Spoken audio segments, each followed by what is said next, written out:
Resumo. Após um ano em um casamento perfeito, quando chega a vez da minha carreira decolar, um segredo põe tudo a perder. História de trapaça. Combat Karma. Raramente, ou talvez nunca, um homem se encontrou na situação única em que me encontro. Meu nome é Tabi Munroy, e recentemente descobri que minha querida esposa há 3 anos, Cassandra, está me traindo há quase 7 meses com o ex-namorado dela, Jared Mon. Eles não fazem ideia de que eu sei que estão dormindo juntos. Mas essa não é a parte única da situação. O fato de que estou marcado para lutar contra ele em 1 mês e meio. Isso é. Veja bem, sou um aspirante a lutador de MMA tentando entrar para a elite do esporte.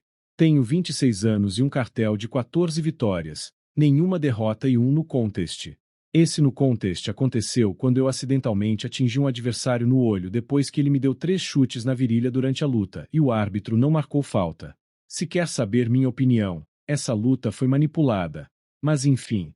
Luto no circuito local aqui em Nova York, mas no próximo evento Pro-Am, alguns dos grandes nomes do mundo das lutas estarão presentes, observando talentos para possivelmente oferecer contratos.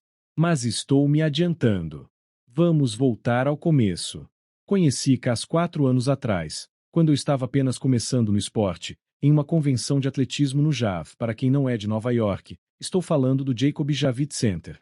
Eu estava lá ajudando a promover minha academia de MMA, e Cass estava lá pelo mesmo motivo, promovendo a academia onde trabalha como personal trainer. Dizer que Cass é perfeita seria um eufemismo. Ela tem o corpo de uma nadadora olímpica, mas ainda com todas as curvas que um homem apreciaria, cabelos longos e negros como a noite, caindo até a base das costas, e aqueles olhos azul escuros ligeiramente puxados. Ela é uma mulher hipnotizante, que chama a atenção por onde passa, e lá estava ela, no stand bem em frente ao meu, vestindo roupas de academia e literalmente exalando sensualidade. Claramente não era intencional, mas, com um corpo como o dela, isso vem no pacote. Ela sabe que tem o poder de atrair olhares. Então, a convenção durou 2 semanas, e só no início da segunda consegui reunir coragem para puxar conversa com ela. Digo, nossos estandes eram tão próximos que era impossível não ouvir as conversas de ambos os grupos, de qualquer maneira.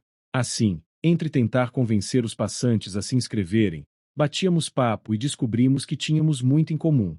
Conforme a semana avançava, acabamos almoçando juntos alguns dias, e alguns dos caras começaram a me incentivar a chamá-la para sair. Estava bem claro que ela estava interessada. Então, na quinta-feira, finalmente a convidei para um encontro. Ela aceitou com um sorriso ou, mais especificamente, disse: já era hora, lesma. Assim, no sábado, saímos para jantar e dançar, e as coisas seguiram o roteiro esperado. Depois de 10 meses de namoro, fiz o pedido, e ela, mais uma vez, disse sim. 2 meses depois, ela era minha esposa. E, por 3 anos, vivemos no que eu acreditava ser um casamento feliz. Ao longo do tempo juntos, descobri que ela era uma grande fã de MMA, e não uma fã casual. No momento em que mencionou a luta entre Dan Henderson e Vanderlei Silva no Pride FC como uma de suas 5 favoritas, soube que tinha encontrado a mulher certa. Ou pelo menos, era o que eu pensava. O que eu sei sobre Jared Mon? Bem, sei que ele é o cara que veio antes de mim. Assim como eu, ele é um lutador em ascensão. Diferente de mim, ele é um babaca arrogante e convencido. Imagine Conor McGregor e Colby Covington fazendo a fusão do Dragon Ball Z. Esse é o nível de babaca que ele é. Eles aparentemente foram namorados na faculdade, ambos estudando na St. John's University, enquanto eu fui para a NYU. Pelo que descobri, ele terminou com ela quando achou que sua carreira no MMA iria decolar mais ou menos 5 meses antes de Cass e eu começarmos a namorar. E como esse idiota se meteu no meu casamento? Acontece que, há 8 meses, ele entrou em contato com ela, tentando reconquistar sua simpatia. Ela disse que agora era casada, ao que ele respondeu: e eu juro por Deus que não estou inventando isso, e daí? Você ainda é minha garota, até eu dizer o contrário. O que mais doeu ao ler aquela primeira troca de mensagens foi que ela nem sequer rebateu. Não demorou muito para as coisas entre eles esquentarem. Em menos de 1 mês após o contato inicial, eles já estavam se encontrando no apartamento dele. E eu estava completamente no escuro. Eu confiava cegamente em Cass. Ela nunca me deu motivo para suspeitar de traição. Nunca negou carinho. Nunca escondeu o celular. Nunca exibiu nenhum dos sinais clássicos de infidelidade. Então, como descobri que ela estava me traindo? Pura e completa coincidência. Jared treina no que eu acho que poderia chamar de nossa academia rival. Como estamos na mesma região, apenas 8 milhas de distância, muitas vezes os lutadores da academia dele e da minha competem entre si em torneios locais. Um dos caras com quem treino veio até mim um dia e perguntou se a academia de casa estava fazendo algum tipo de parceria com a de Jared, porque ele sempre via o carro dela no estacionamento de lá. Com frequência. Também havia saindo da academia ao lado de Jared. Esse cara mora apenas algumas quadras da academia de Jared, mas viaja as 8 milhas até a nossa porque, para ser sincero, a nossa é simplesmente melhor. Mas enfim.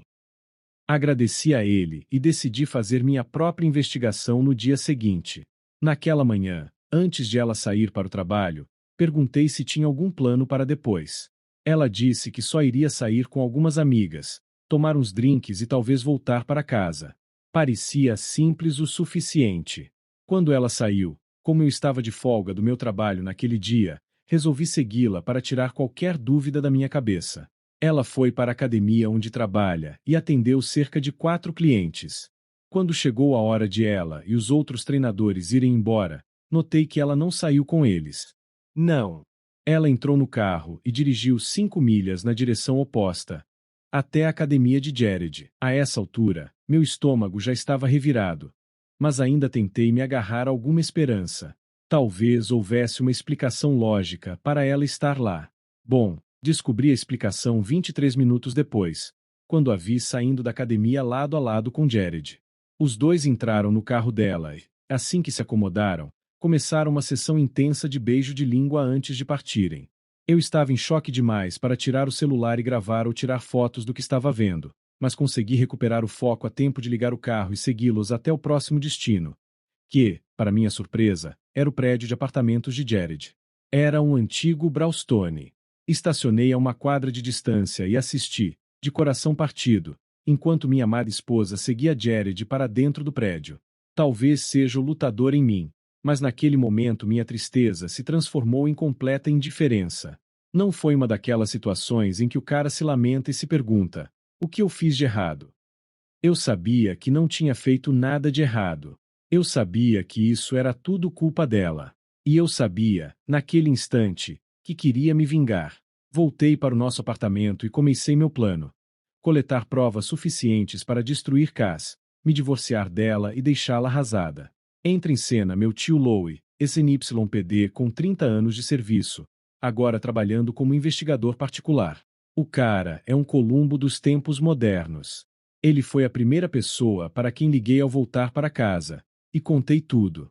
Ele lamentou pelo fim do meu casamento, mas me elogiou por manter a calma e não fazer nenhuma besteira.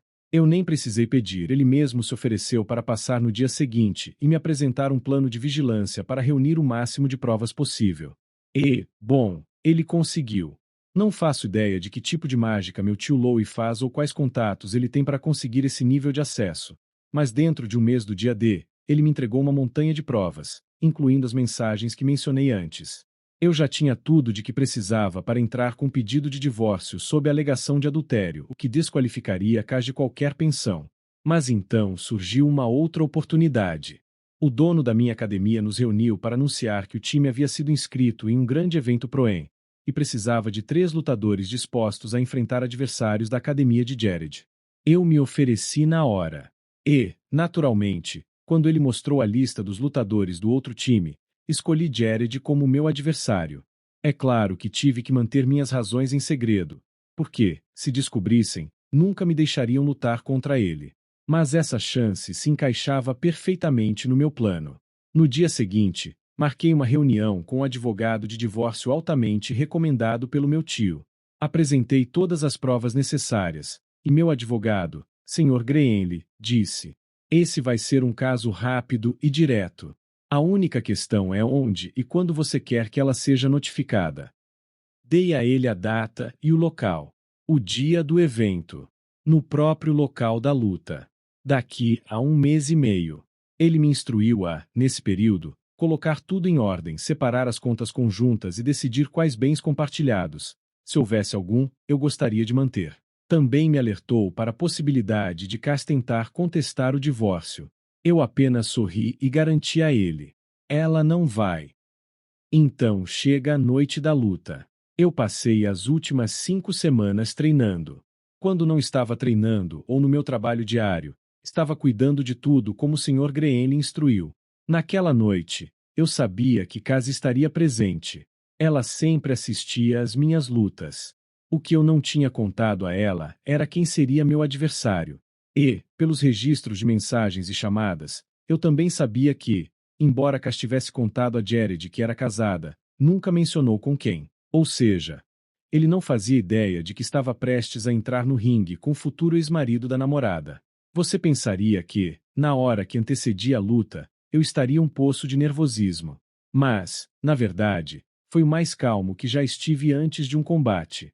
Uma sensação gelada de propósito tomou conta de mim, a ponto de até minha equipe estranhar. Normalmente, eu gosto de me empolgar antes de uma luta. Mas não naquela noite. Eu sabia que estava correndo um grande risco. Mas era um risco que eu estava disposto a correr. Então, bateu na porta do vestiário. Minha hora havia chegado. Levantei-me sem dizer uma palavra e segui meu treinador e a equipe para fora. Jared foi anunciado primeiro e fez sua caminhada até o octógono. Da posição onde eu estava aguardando, tive uma visão clara de onde Cass estava sentada. O que ela fez a seguir praticamente selou o destino dela. Ela mandou um beijo para aquele desgraçado. Ele respondeu com um gesto de arma na direção dela. Então ele entrou na jaula e começou seu aquecimento. E aí anunciaram o nome do adversário dele. O meu nome. O que aconteceu a seguir foi um dos momentos mais preciosos da minha vida. Cass empalideceu na hora. O puro pavor estampado no rosto dela dizia tudo. Quando comecei minha caminhada até a jaula, ela levou as mãos à boca, em choque total, sem a menor ideia de que eu era o oponente de Jared. Ao passar perto dela na arquibancada, apenas a encarei. Foi um olhar frio, vazio, mortal. E eu sei que, naquele instante, ela entendeu tudo. Ela sabia exatamente como essa noite iria terminar. O gongo soa e a luta começa. Como eu esperava, Jared avança com tudo. Eu sabia, por estudar suas lutas, que ele sempre começava rápido, tentando sufocar os adversários com uma enxurrada de golpes. Fisicamente, éramos quase idênticos. Mesma altura, mesmo peso, e eu tinha apenas 2 polegadas de vantagem na envergadura. A diferença entre nós? Habilidade. Jared era um brigador. Confiava no choque e na surpresa. Eu? Sou o que chamam de point fighter preciso, calculista, medindo a distância e o tempo perfeito para acertar um golpe. Outra diferença. O grappling. Jared tinha experiência em wrestling dos tempos da SJU. Eu também, da NYU. Mas, além disso, eu era faixa roxa em BJJ. Ele, pelo que eu sabia, não tinha nenhum nível formal de jiu-jitsu. Depois de 2 minutos dele tentando me atropelar, percebo um padrão. Ele gosta de carregar o pé esquerdo atrás antes de soltar o gancho. Espero. Ele arma o golpe. Antes que seu ombro comece a girar. Bang! Acerto um direto nas costelas. Existem 2 sons que um golpe desses pode fazer. O estalo alto e seco, que empolga a torcida porque parece brutal. O tunca abafado, sentido apenas por 3 pessoas na arena, o lutador que bate, o que apanha, e o árbitro. É esse que você quer. Significa que o impacto penetrou fundo no músculo. Esses golpes doem. E Jared sentiu. Ele recua como se tivesse levado uma facada e tenta disfarçar, mas o rosto contorcido, e a expressão do árbitro, contam outra história. Não esqueça de deixar o like e se inscrever no canal. O resto do primeiro round segue com algumas trocas de golpes, mas a avalanche que Jared tentou jogar sobre mim foi barrada naquele soco no corpo. Quando o gongo soa, dou uma olhada na arquibancada. Cass ainda está lá. Seu rosto exibe medo e preocupação. Mas por quem? Por mim? Por Jared? Porque eu sei da traição. Não importa. Ela não consegue tirar os olhos da luta. E era exatamente isso que eu queria. No meu corner, meu treinador me elogia pelo golpe e diz que quer mais do mesmo no segundo round. Olho para o outro lado da jaula. Jared me encara, tentando me decifrar, tentando entender por que ele não consegue ler minhas emoções. Ele parece estar diante de um espectro. O gongo soa novamente. Round 2. Dessa vez, Jared avança com mais cautela. Mas não importa. Ele começa a medir a distância com o jab. Finta com a direita.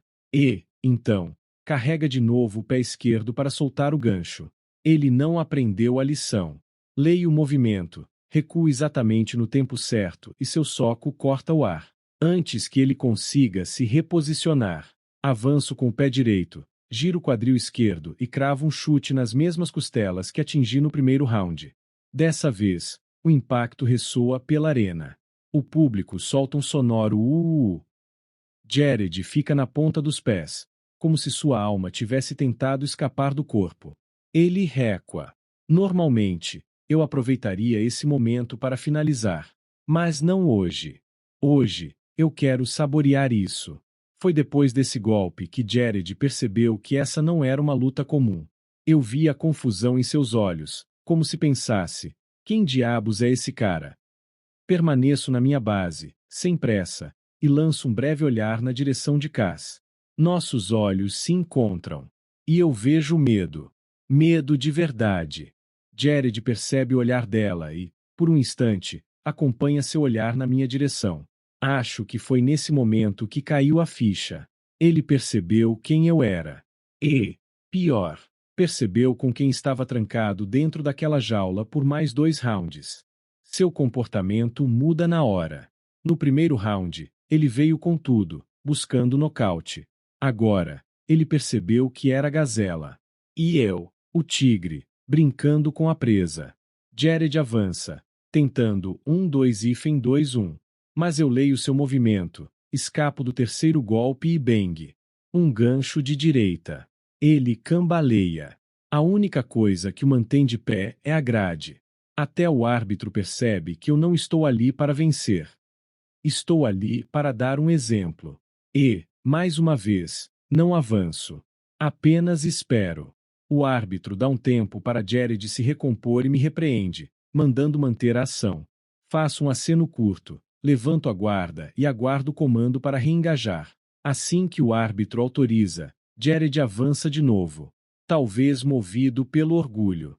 Ou talvez pela vergonha. Ele tenta 1-1-2 para fechar a distância e encaixa um clean over-under. Enquanto disputamos posição, ele murmura: cara, qual é o seu problema?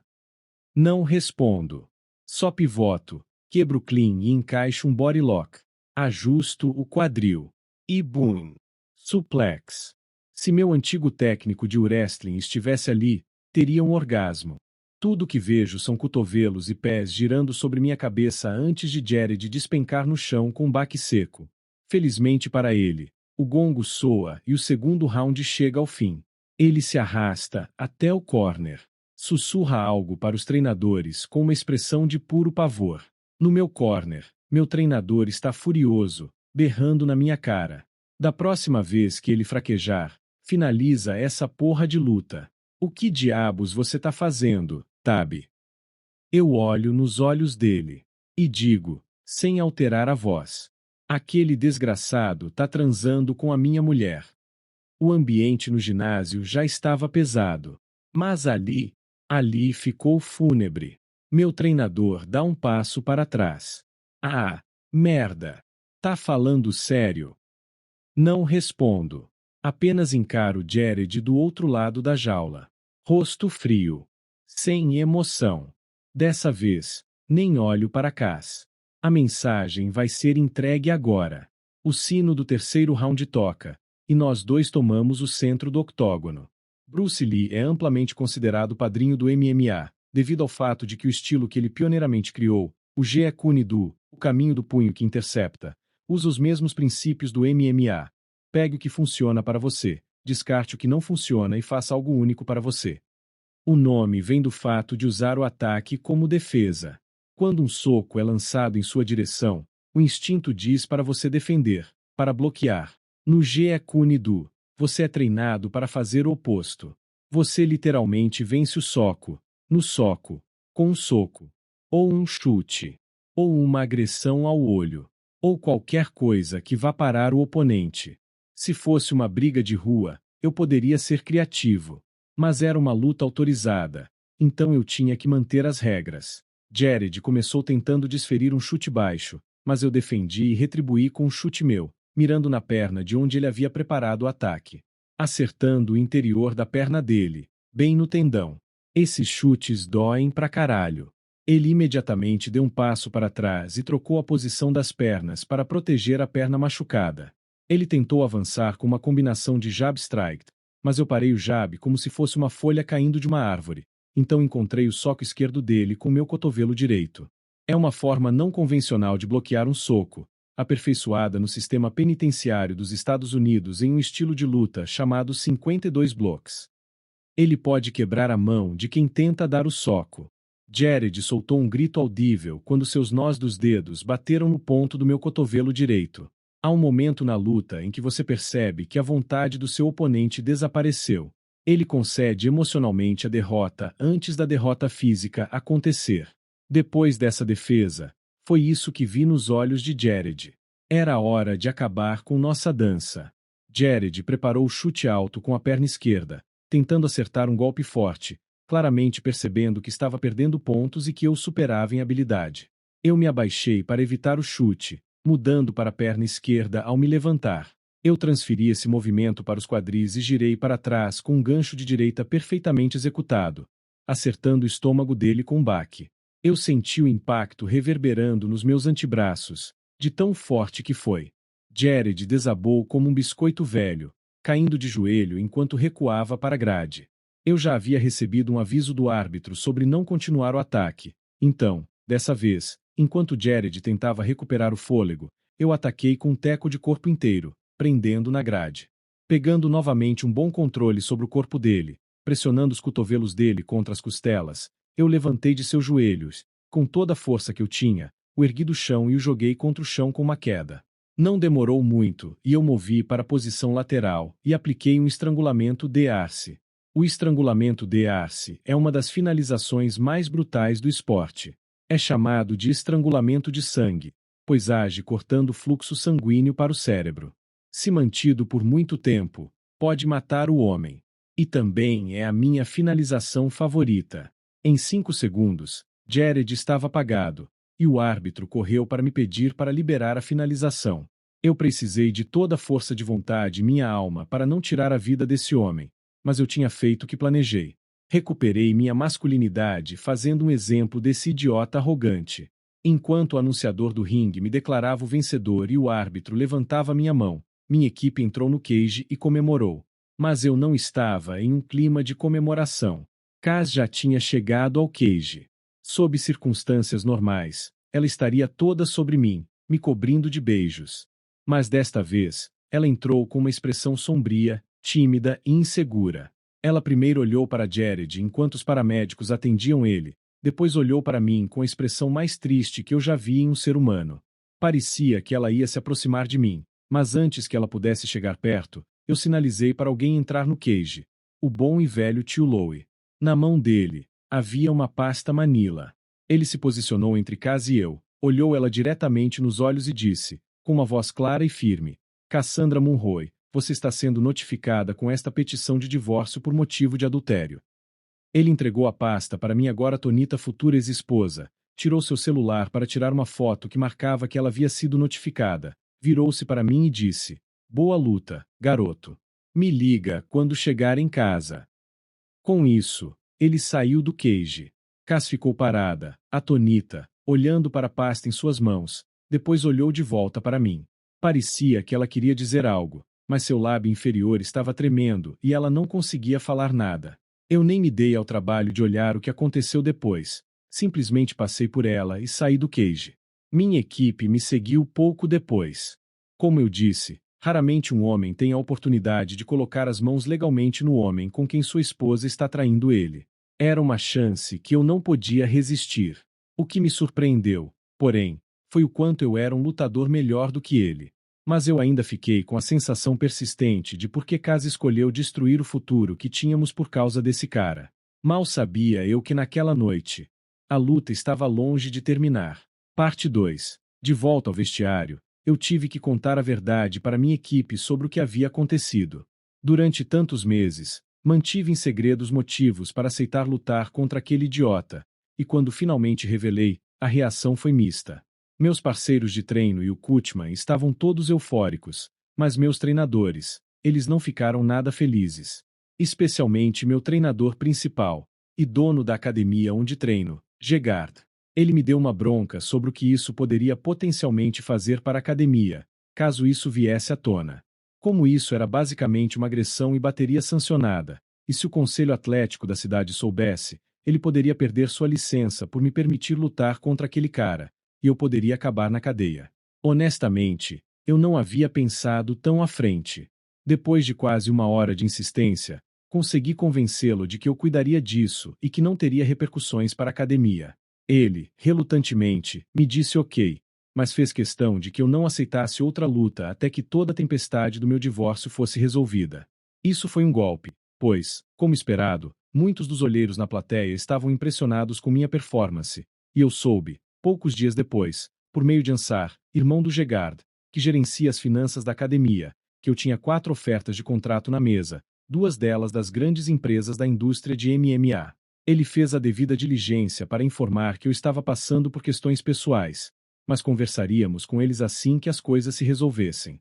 Mas estou me adiantando um pouco. A viagem de volta para casa foi quando realmente caiu a ficha. A adrenalina da luta passou, e meu corpo inteiro parecia pesar milhares de quilos.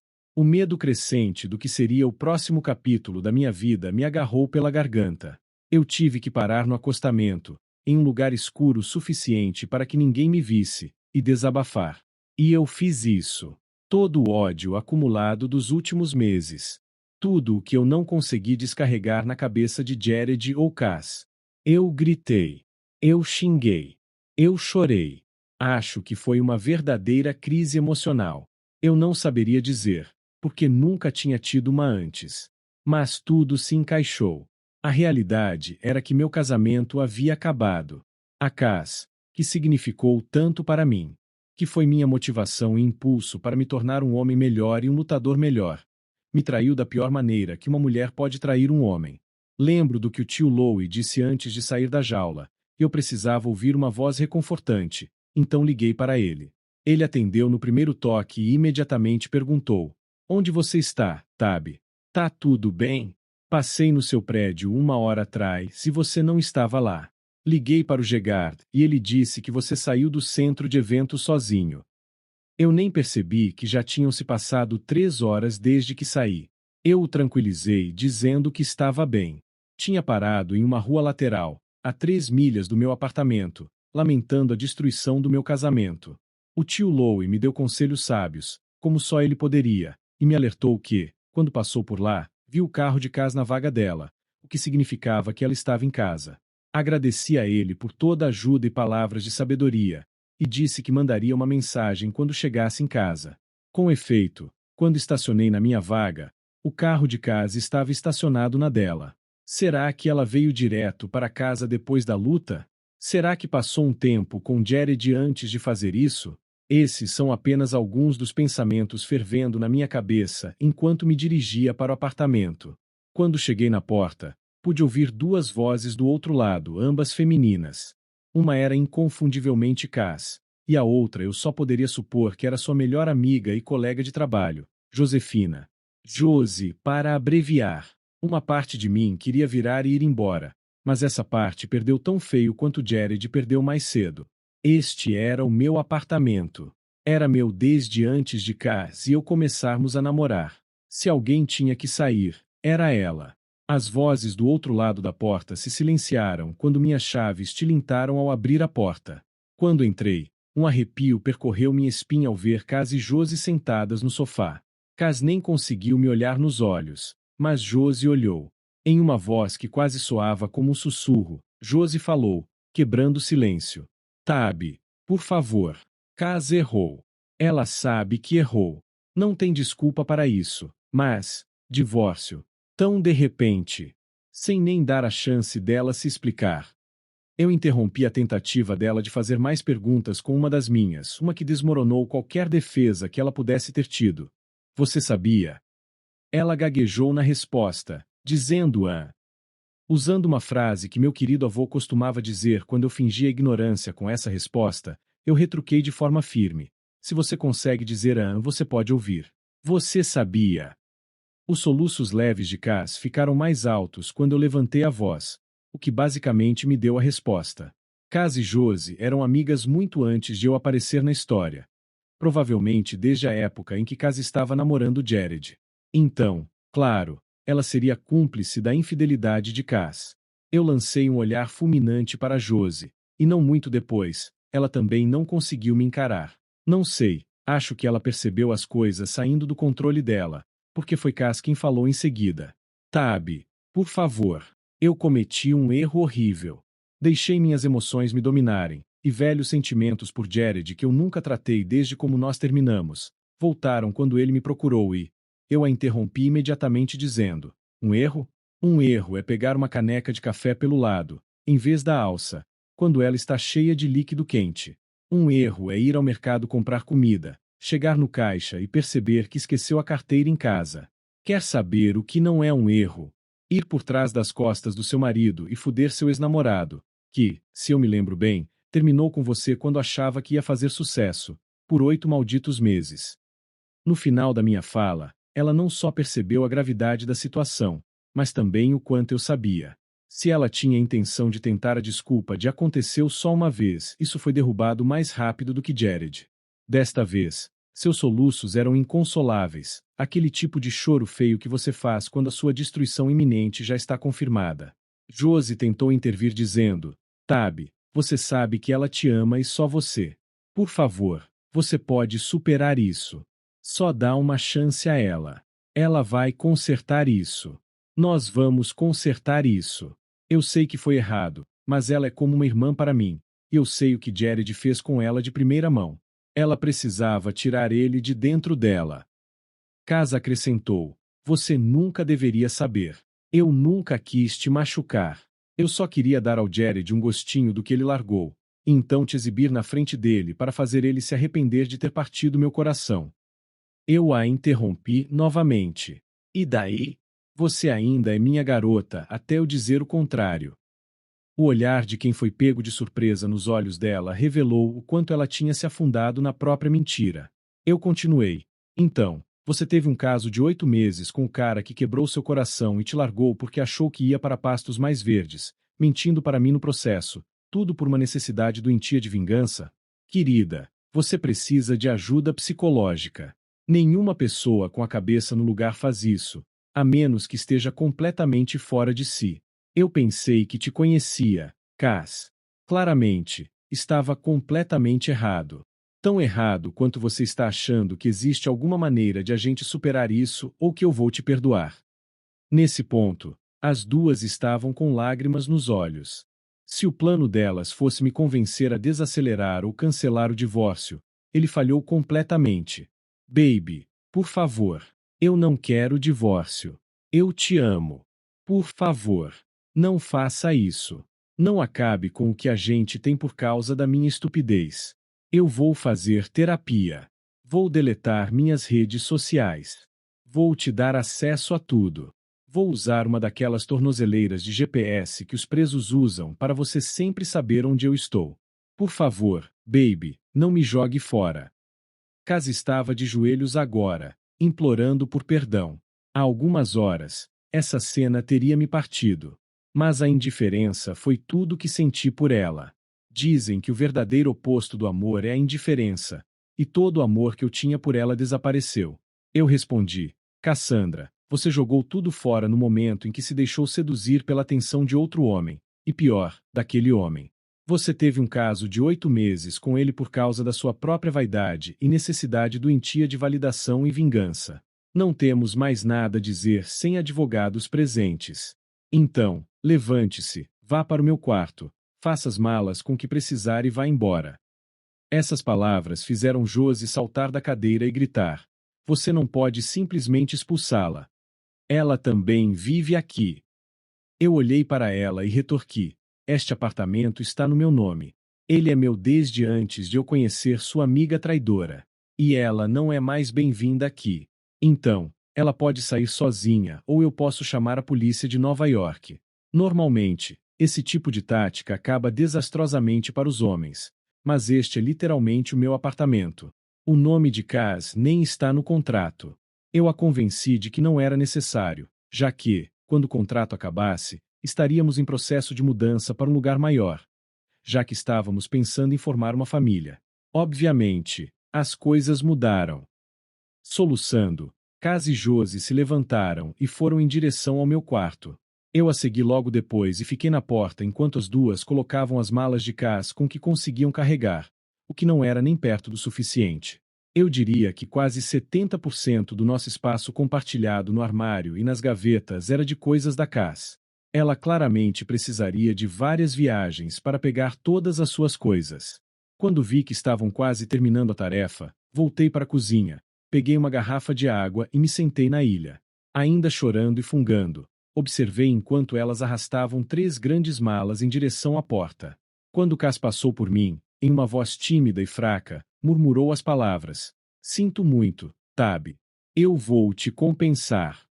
Eu simplesmente respondi com uma palavra: advogado, e dei outro gole na minha água. Ela desabou em lágrimas novamente e apressaram-se para sair pela porta. Eu me levantei, fechei e travei a porta atrás delas. Soltei um suspiro profundo e enviei uma mensagem curta para o tio Louie. Cheguei em casa. Ela se foi. Ele respondeu imediatamente com a mensagem: Descanse, Tab. Nada de álcool. Vou passar amanhã de manhã. Eu caí no sofá naquela noite. Sei que elas nunca chegaram ao ponto de tentar transar na minha cama, mas a energia do ambiente ainda irradiava Cassandra. Quase não havia aspectos neste apartamento, que eu chamei de lar nos últimos 6 anos, que não tivessem a assinatura dela. Casados sabem como é. Sua mulher se muda e o espaço que antes era seu apartamento de solteiro se torna sua tela. Ela faz de tudo para apagar o fato de que você um dia foi solteiro.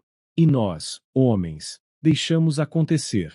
É como um rito de passagem para casais jovens. É simbólico que o sofá fosse uma das últimas vestígios da minha vida antes de Kaz que ainda restava. Ele pertencia ao meu falecido pai, que morreu quando eu tinha 4 anos. Ele, como tio Louie, era da NYPD. Foi baleado em uma tentativa de assalto em Red Hook, Brooklyn. Salvou a vida de 8 pessoas. Meu pai não era um detetive de alto perfil, era um simples policial de rua. Mas naquela noite, ele matou 4 membros de uma gangue que tentava assaltar uma bodega. Eram 5 no total. Pelo que me contaram, ele não viu o último. O sofá tem um significado para mim porque, bem, eu nasci nesse sofá. Minha mãe nunca se desfez dele, especialmente depois da morte dele. E quando me mudei sozinho, ela me deu o sofá, pois era um dos últimos vestígios dele. Eu dormi como um bebê. Qualquer ansiedade, dor ou raiva que eu sentisse parecia ter sido liberada na minha explosão à beira da estrada. Amanhã, com certeza, seria um dia agitado. O dia em que eu começaria oficialmente o processo de apagar Kaz da minha vida. Não esqueça de deixar o like e se inscrever no canal.